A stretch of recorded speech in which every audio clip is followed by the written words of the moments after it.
હાલો આપણે આવ્યા છે આજે જામવાડી અને આપણે મુલાકાત લીધી ગૌશાળાની. જો કેવી ગાય છે મસ્ત.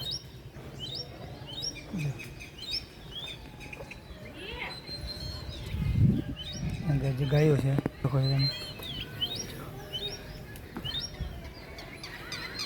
આખી ગૌશાળા છે. ઉપર જે આ છે તમે દેખાઈ જોઈ શકો છો એમાં ગાયનો ચારો ભરેલો છે.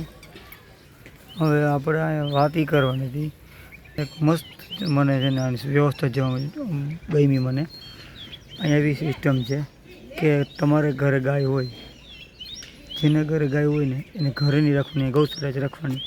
એને દોવાનો ટાઈમ થાય ને એટલે સાંજે આવી જવાનું, બેઠે દોઈ જવાનું, પછી અહીં રાખી દેવાની ગાયને.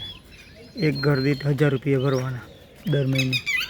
પછી ગાયને ચારો એ બધું અહીં ગૌશાળામાંથી આ લોકો જ રાખી દે. અને ગામમાં ટૂંકમાં કોઈને બહાર ગામ જવું હોય, કોઈને વહેલા મોડું થાય તો ગાયનું ટાણું હચવાઈ જાય. તો ખરેખર આ એક બહુ વ્યવસ્થા મને ગમી છે. અને આપણે દરેક ગામમાં છે ને આને ફોલો કરવાની જરૂરત છે. ગામમાં માની લો કે ગૌશાળા તો દરેક ગામમાં હોય જ છે. થોડીક મોટી કરી અને બધી ગાયો એક જ જગ્યાએ રાખી દેવાની અને જેને 1 કે 2 જોડી રાખી દેવાની માલધારીની. એને નીડ પૂરો કરે અને જેની ગાય હોય એને આવીને એના ટાઈમે દોઈ જવાની. એકદમ વ્યવસ્થિત ગાય હચવાય, એને ટાઈમે પાણી ખાવાનું બધું મળી જાય. અને તમે જોઈ પણ ગાય નબળી નથી. જો બધી ગાય તમે જોઈ શકો.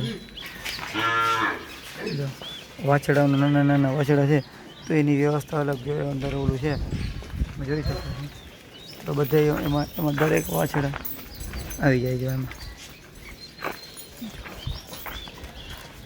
જે આમાં નાનું ઘર જેવું બનાવ્યું છે ને એમાં વાછડા બધા છે નાના જેવું ફૂલકાઓ તમે જોઈ શકો છો.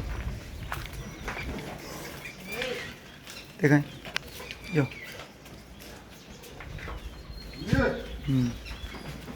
તો આ એક વાતને છે ને શેર કરવા જેવી છે અને દરેક ગામમાં છે ને આ સિસ્ટમ ફોલો કરવા જેવી છે.